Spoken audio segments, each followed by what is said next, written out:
Military Officers Magazine. This is Mission Control Houston. Please call station for a voice check. Station, this is Amanda Dolashinsky with Military Officer Magazine. How do you hear me? Amanda, I've got you loud and clear. Welcome to the International Space Station. Hi, Colonel Hague. Thank you so much for joining us. Let's start with your favorite view or place to hang out inside the International Space Station. Without a doubt, that's got to be the cupola. That's our window to the world, if you will. It faces the Earth, and so we can go down there and 16 times a day I can watch the sunrise and the sunset and look down and see just how marvelous a planet we live on. That's incredible. Now, you almost didn't get to space, so tell me about your emotions after your first mission had to be aborted. Well, obviously, you don't expect to do an abort, so there was a lot of surprise. I think that in hindsight, looking back now about 7 months, 8 months, it's something where I can remember getting just to the edge of space and feeling a sense of disappointment that it wasn't going to happen, a sense of personal disappointment, professional disappointment, but also disappointment for everyone that was invested in this journey with me. It doesn't come without sacrifice, and my family, my wife and kids, my extended family, my parents, my siblings, all of them have sacrificed over the years to make opportunities possible for me, and so there was a sense of disappointment after that abort.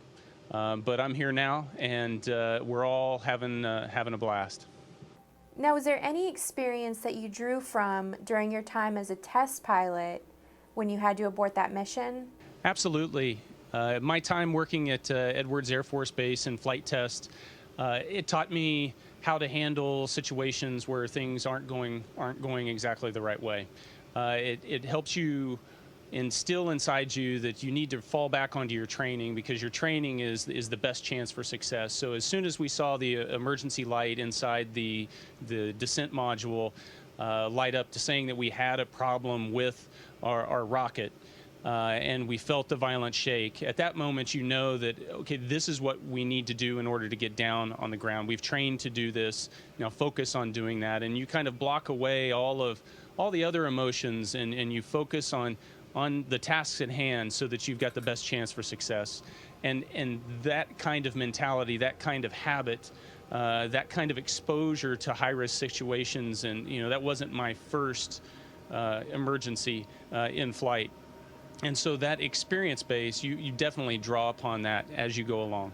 Tell me about how your training with the Air Force prepared you for space. Well, I think a lot of people say, and I agree with them, that space, the exploration of space, is really a team sport. There's 6 people on the crew up here, but it takes hundreds and thousands of people on the ground in order to make this mission work. And the Air Force is no different. I learned through my 20+ years in the Air Force that teamwork is how you get it done. It's about collective accomplishments and not individual accomplishments. And so that growing up professionally in that environment and learning those principles has definitely translated well into what we're doing today on the space station. And one of the missions of MOAA is to connect officers of all generations. So is there an officer that you looked up to that sort of guided you to becoming an astronaut? Absolutely. I think I've been inspired by just the legacy of all those that have gone before. This sense of collective accomplishment, because we don't do things on our own. We are each doing our own part as a part of something much larger, and so I'm honored to have an opportunity up here to provide my small contribution to this effort to explore space. But I also realize that stands on the shoulders of all those that have come before me. Whether it's the mentors that I had during my career or the mentors of my mentors, it's just this long. In the Air Force, it's this long blue line that continues to propel us forward, and I'm just thrilled to be a part of that. And hopefully I'll be able to help inspire and motivate the next generation to accomplish even greater things. Absolutely. And sir, I was going to ask, do you have a message for new officers that are just beginning their careers? Yeah, the Air Force is an amazing place. The military is an amazing life.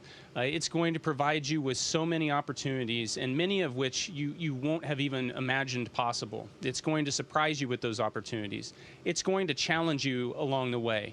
But in those challenges, you end up finding the best in yourself and the best in all the people around you. And so I just am so excited for the people that are taking that plunge. You know, they're signing up to serve their country. They don't know what a treat is in store for them and the careers that lie in front of them. And I just wish them all the best of luck. Great. And sir, just to wrap up here, I'd love to know, what do you think about traveling to Mars? You know, it's exciting to think about. It's an exciting time to be involved in space.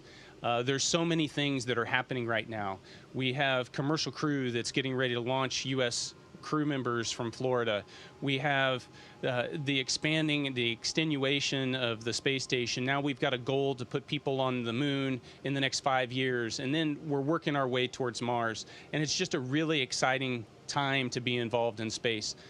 Right now, we're doing cutting-edge research and technology demonstrations here on the space station, looking at the things that are going to enable us to get to the moon and looking at the technologies that are going to enable us to get to Mars. And so it's just it's a thrilling time to be involved in space. I can't tell enough people how exciting it is because I just want to see a ton of people draw from that excitement and get involved themselves, because we could use all the help we can get. Great. Thank you so much, sir. I appreciate all of your time. Absolutely. It's my pleasure to speak with you today.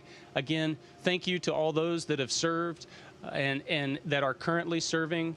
And I also want to thank their families, because they're part of that service as well.